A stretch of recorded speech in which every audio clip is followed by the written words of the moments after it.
Vamos continuar aqui falando de mais algumas notícias. O Papa Francisco pede aos catequistas amparar e alimentar a memória de Deus. O Papa Francisco teve um encontro muito interessante com catequistas do mundo inteiro. Essa notícia me chama a atenção, sabe, Sandro? Porque eu sempre falei aqui na Escola da Fé que se eu tivesse que um dia dar uma medalha de ouro para alguém, era para um catequista. Por quê? Porque o catequista é aquela pessoa que põe Deus no coração da criança, do jovem.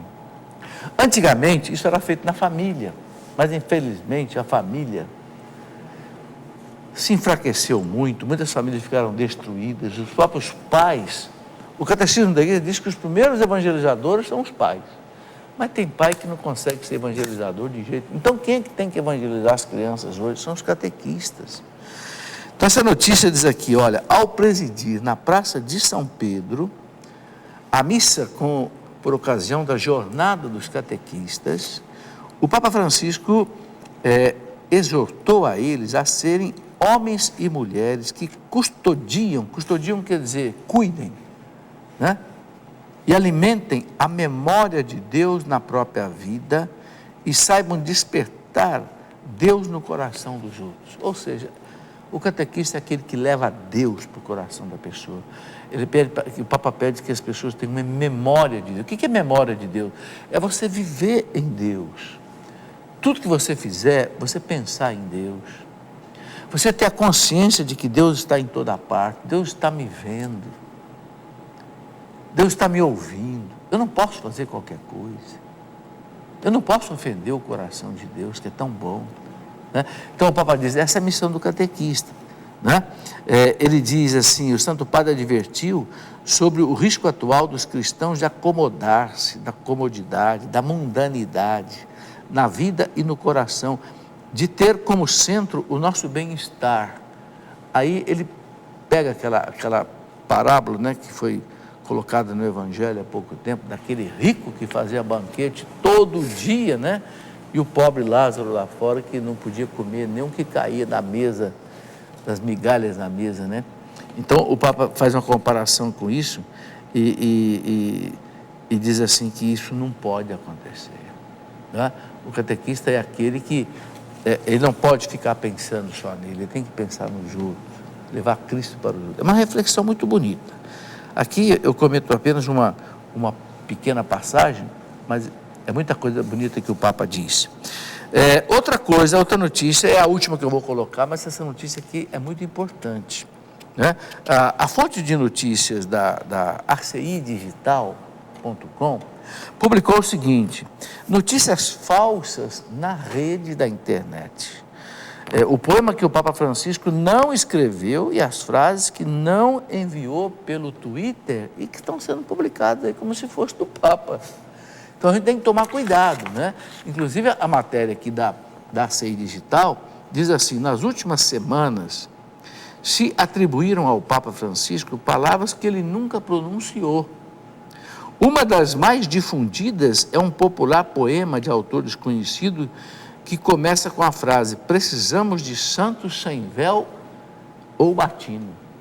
Estão espalhando isso aí como se fosse do Papa Francisco, não é nada do Papa Francisco, né? Precisamos de santos sem véu ou batina. O Papa nunca disse isso. E que o pontífice jamais pronunciou. E agora se junta a uma longa lista de frases de inspiração através de uma conta no Twitter que o parodia.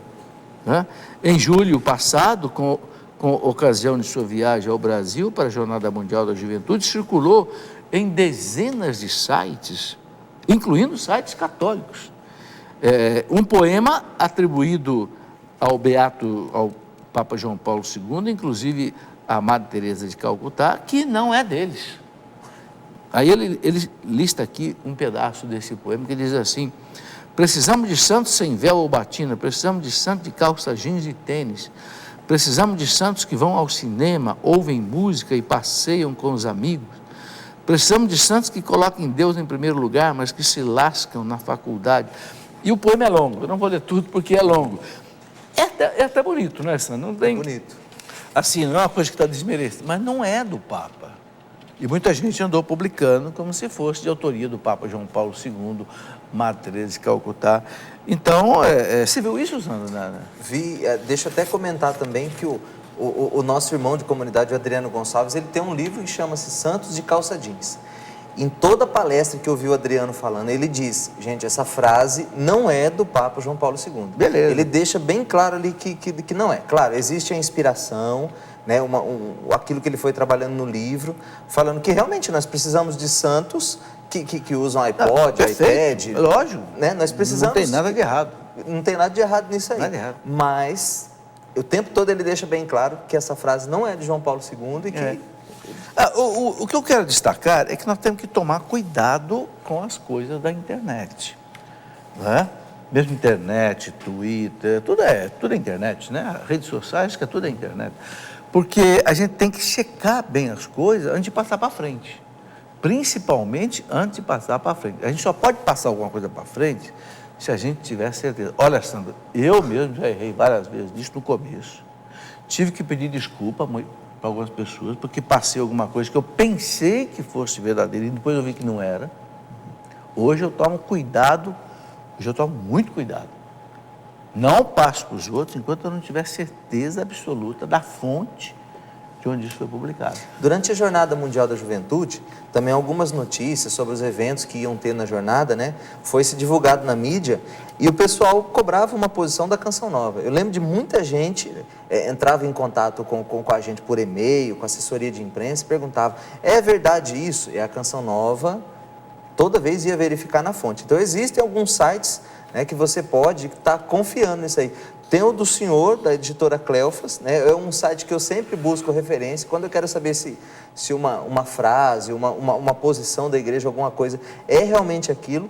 Tem um site do senhor, também o nosso da Canção Nova. Tem muitos sites bons, Tem né? muitos sites, que vai buscar direto na fonte. Eu gosto muito, por exemplo, do ACI Digital, o Zenit.org, o site da Canção Nova, o site do Vaticano, o site da Rádio Vaticano, né? São sites que a gente vai lá ver a notícia na fonte, no original. Aí você pode publicar e põe o link ali, né? E alguns desses do Vaticano até vem traduzido para o português, né? Exato. O português de Portugal, mas a gente entende perfeitamente. Beleza. Muito bem, gente, vamos então começar o estudo sobre a igreja. Porque o nosso credo, né, diz assim, bem claro, né? Creio na igreja, né? Una, santa, católica, apostólica, né? E continua. Então, uma parte importantíssima da nossa doutrina é exatamente isso. Então, eu vou aqui para o lado do plasma, né? E a gente vai fazer um estudo longo sobre a igreja. Veja bem, vamos apenas hoje começar esse estudo. Porque eu quero lembrar que esse estudo na teologia chama-se eclesiologia. A teologia é dividida em várias disciplinas, né? Cristologia, sobre Cristo; mariologia, sobre Maria; pneumatologia, sobre o Espírito Santo; eclesiologia, sobre a igreja; escatologia, sobre os últimos acontecimentos, a morte, o juízo particular, o juízo final, céu, inferno, purgatório, etc. Então, aqui nós vamos enfocar, então, uma disciplina que é a eclesiologia, a igreja. É um estudo muito bonito e muito importante. Então, vamos começar, né? E a Lumen Gentium, do Concílio Vaticano II, lá no número 49, Lumen Gentium é o documento do concílio sobre a igreja. É o primeiro documento do Concílio Vaticano II. O concílio tem 16 documentos. Tem 4 constituições, né? E a primeira constituição é esta, chamada Constituição Dogmática Lumen Gentium sobre a igreja. Lumen Gentium, que quer dizer o quê? A luz dos povos. Cristo é a luz dos povos. Por que a igreja é chamada de luz dos povos? Porque Cristo, a igreja, faz brilhar a luz de Cristo, né? A igreja continua a missão de Cristo, né? Um teólogo dizia que a igreja é o braço prolongado de Cristo na história dos homens. É o braço prolongado. Quer dizer, quando a igreja te toca, é o Cristo que te toca. Quando a igreja te batiza, é o Cristo que te batiza. Quando a igreja te perdoa pelo ministério, né, dos sacerdotes, é o Cristo que te perdoa. Quando o sacerdote consagra o pão e o vinho, é o Cristo que consagra. Então a igreja, ela é a extensão do Cristo na história da humanidade para salvar a humanidade. Por isso que é chamado de sacramento universal da salvação. Então, a Lumen Gentium diz, a igreja é o corpo místico de Cristo, sacramento universal da salvação da humanidade. Isso é importantíssimo de entender. Corpo místico de Cristo. Inclusive o Papa Pio XII, ele escreveu uma encíclica com esse título, né? Mystici Corporis Christi, o corpo místico de Cristo. Por que a igreja é o corpo místico de Cristo? Místico quer dizer o quê? Misterioso. Não é misterioso no sentido de que seja alguma coisa secreta, alguma coisa impossível de... Não, misterioso no seguinte sentido, é um mistério. Quer dizer, a nossa cabecinha não consegue compreender 100%. Por quê? Porque o corpo de Cristo, a igreja, ao mesmo tempo, é divina e é humana. A igreja é como o Cristo. O Cristo é uma pessoa divina, mas que tem duas naturezas. Ele é homem e ele é Deus perfeitamente. A igreja também. A igreja, ela é divina e ela é humana. Então, assim como o Cristo é um mistério, o corpo de Cristo, né, que é a igreja, é um mistério. A cabeça é Jesus Cristo. A alma é o Espírito Santo. Mas ela é formada também de homens e mulheres. A igreja é santa, mas formada de pecadores. Então, esse é o corpo misterioso de Cristo, que é o sacramento universal da salvação, que Cristo quis que salvasse o mundo. Aqui nós temos que começar a compreender uma coisa muito importante. Cristo veio ao mundo, fez o que nenhum homem podia fazer, pagar a justiça divina, o preço do perdão dos pecados de todos os homens. Isso tinha que ser a oferta da vida de Deus. O Catecismo da Igreja diz, no parágrafo 616, que ainda que morresse na cruz, o homem mais santo não seria suficiente para fazer o resgate da humanidade. Tinha que ser alguém que tivesse uma vida de valor infinito. Por quê? Porque o pecado fere a majestade infinita de Deus. Então, só Deus. Então, Deus se fez homem e morreu na cruz. Então, ele pagou diante da justiça de Deus o perdão dos pecados de todos os homens. Só que agora, esse pecado tem que ser esse perdão tem que ser distribuído. E aí, o que Deus quis? Que esse perdão fosse levado aos homens pela igreja. Por isso que a igreja é o sacramento universal da salvação.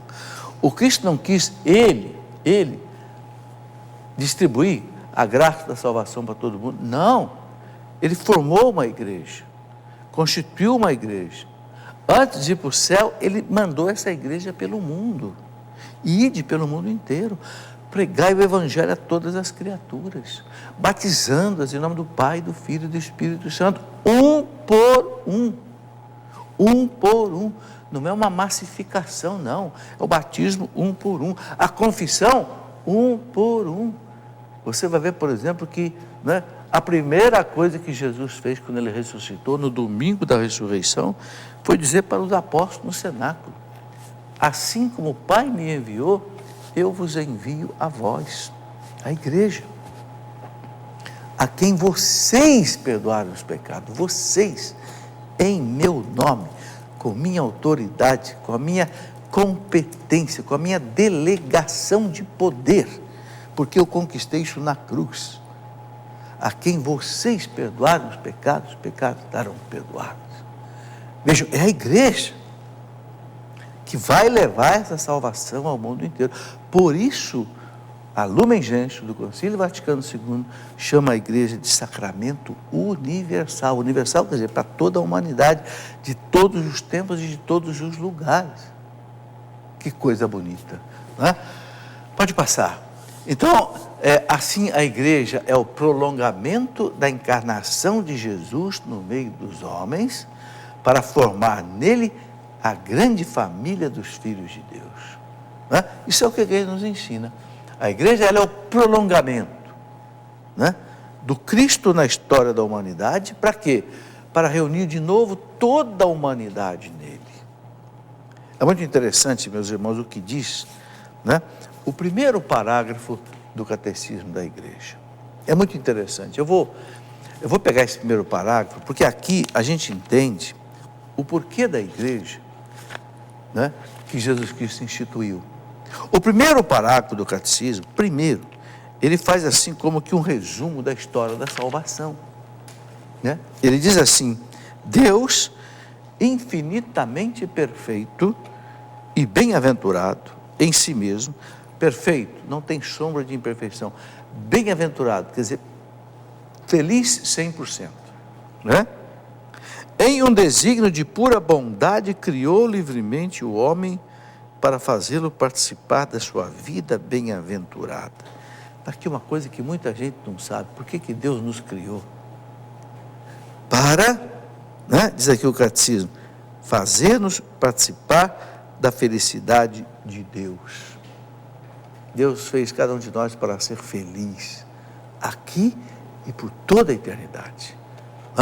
Aí o Catecismo diz, aí no primeiro parágrafo ainda: eis porque desde sempre e em todo lugar, Deus está perto do homem. Deus está perto do homem. Chama-o e ajuda-o a procurá-lo, a conhecê-lo, a amá-lo com todas as suas forças. Convoca todos os homens dispersos pelo pecado. Presta bem atenção nisso. Deus convoca, quer dizer, Ele chama, Ele reúne, Ele faz igreja. Igreja quer dizer convocação, né? Isso que quer dizer igreja, eclésia, né? Convoca todos os homens, diz o Catecismo, dispersos pelo pecado, para a unidade da sua família, a igreja. Então, o que é a família de Deus? Que Deus quer trazer de volta para Ele? A igreja. Está aqui, ó. E o Catecismo diz: faz isso por meio do Filho, que enviou como Redentor e Salvador quando os tempos se cumpriram. Nele e por Ele chama os homens a se tornarem no Espírito Santo, que é a alma da igreja, que forma a igreja, que dá unidade à igreja, né? No Espírito Santo, seus filhos adotivos e, portanto, os herdeiros de sua vida bem-aventurada, herdeiros da felicidade eterna. Eu gostaria de explicar isso aqui com um pouco de detalhe, porque aqui, meus irmãos, a gente tem a história da salvação. O que o primeiro parágrafo do Catecismo está dizendo? Que Deus nos criou para nós sermos felizes. Era aquele homem que estava no paraíso, Adão e Eva, feliz. Viviam ali na comunhão com Deus, na intimidade de Deus. Que coisa maravilhosa. A Igreja fala que eles tinham os dons préternaturais, o estado de justiça e estado de santidade. O que é isso? Estado de santidade, comunhão com Deus. Estado de justiça original, harmonia perfeita. O homem estava em harmonia com Ele, não tinha traumas, não tinha complexos, não tinha depressão, não tinha dúvidas. O homem estava em paz com Ele, com a mulher, com os animais, com a natureza e com Deus. A teologia chama isso de justiça original e de santidade original. É pena que o homem perdeu tudo isso com o pecado original. Não tem como negar isso, né? Eu acabei de escrever um livro, O Pecado Original. Não tem como negar isso, é dogma de fé. Se a gente negar o pecado original, né, a gente não entende a humanidade, não entende toda a desordem, todo o horror que existe na história dos homens. Professor, muito bem. Em cima disso aí que o senhor está falando, chegou uma pergunta aqui que é bem oportuna. O Adriano: sabemos que a vida é um dom de Deus. Devemos viver na alegria e na fé em Deus. Porém, confesso que não vejo a hora de Jesus voltar. Oro todos os dias para que o Senhor volte. Confesso que odeio este mundo. Acho esse mundo uma grande chatice. Trabalhamos, ganhamos dinheiro, alguns encontros com a família, comida, bebida, lazer, e tudo começa novamente. Trabalho, dinheiro, etc. Pergunto: é pecado essa maneira de pensar? Eu não diria se é pecado ou não, porque a questão de pecado, o pecado tem um lado objetivo e tem um lado subjetivo que só Deus pode julgar, né? Mas eu diria que é um modo errado de pensar. Por quê? Porque Deus, quando criou o mundo, Ele disse, viu que tudo era bom. Os 6 dias que Deus criou o mundo, Deus foi dizendo, e Deus viu que era bom, Deus viu que era bom, Deus viu que era bom. Quando chegou na criação do homem, Deus disse, Deus viu que era muito bom. Botou um muito aí, né? Então, o mundo é bom. O pecado entrou no mundo, estragou o mundo, estragou o homem, estragou a natureza também. Por isso que São Paulo fala que a natureza geme como que em dores de parto, esperando a libertação dos filhos de Deus. Está lá em Romanos 8. Né? Mas o mundo continua bom. O mundo é de Deus. Haverá novos céus e nova terra. Haverá novos céus. Né? São Paulo fala, o último inimigo a ser vencido vai ser a morte. Quando a morte for vencida, o pecado também vencido, então voltaremos ao paraíso. E nós temos uma missão de Deus, que é construir esse mundo. O homem constrói a obra de Deus. Então, nós não devemos olhar o mundo como uma chatice, não devemos olhar o mundo, não. Nós cristãos temos uma missão. A missão é construir esse mundo para Deus. É fazer o que nós estamos fazendo aqui na Canção Nova, 24 horas. É o que o Papa diz para os catequistas, criar a memória de Deus, ou seja, você vai viver sempre na presença de Deus, pensando em Deus. Não é? Então, claro, a igreja pede também que Jesus volte. Ele diz aí que ele reza todo dia para que Jesus volte. A igreja também, vinde Senhor Jesus. Não é? Na missa, depois que o padre faz a consagração, anunciamos, Senhor Jesus, a vossa morte, proclamamos a vossa ressurreição, vinde Senhor Jesus. Toda a missa, a igreja, vem Senhor Jesus. Mas por que o Senhor Jesus não veio ainda? Os apóstolos pensavam que ele fosse vir no primeiro século, não veio no primeiro século e não veio no século 20. Né? Nós já estamos no 21. Por quê? Porque São Pedro diz, porque Deus é paciente. Porque 1000 anos para Deus é como um dia e um dia são como 1000 anos. Então Deus é paciente. Deus espera que as pessoas se convertam. Né? Deus não tem pressa. Portanto, é muito importante entender isso. Eu estava dizendo, então, que o homem perdeu essa harmonia do paraíso. E foi embora do paraíso. Foram expulsos do paraíso. Deus colocou até aquele anjo na porta do paraíso para o homem que estava no pecado. Não podia mais fazer comunhão com Deus. Mas aí vem Cristo. E o Cristo vai fazer o quê? Ele vai trazer a humanidade de volta para Deus, que o catecismo diz, dispersa pelo pecado. Então Cristo vai reunir nele, na igreja, cada um que é batizado, é incorporado no corpo de Cristo. Assim o Cristo vai refazer a família de Deus. Portanto, voltaremos a ser filhos de Deus, e voltamos a ser filhos de Deus pelo batismo, ensina a igreja. Voltamos a ser filhos de Deus pelo batismo, e aí voltamos a ser herdeiros de Deus, herdeiros do céu. Ou seja, Deus nos criou para ter a vida bem-aventurada. Voltando pela igreja para Deus, nós nos tornamos de novo herdeiros dessa vida bem-aventurada, ou seja, da felicidade eterna em Deus.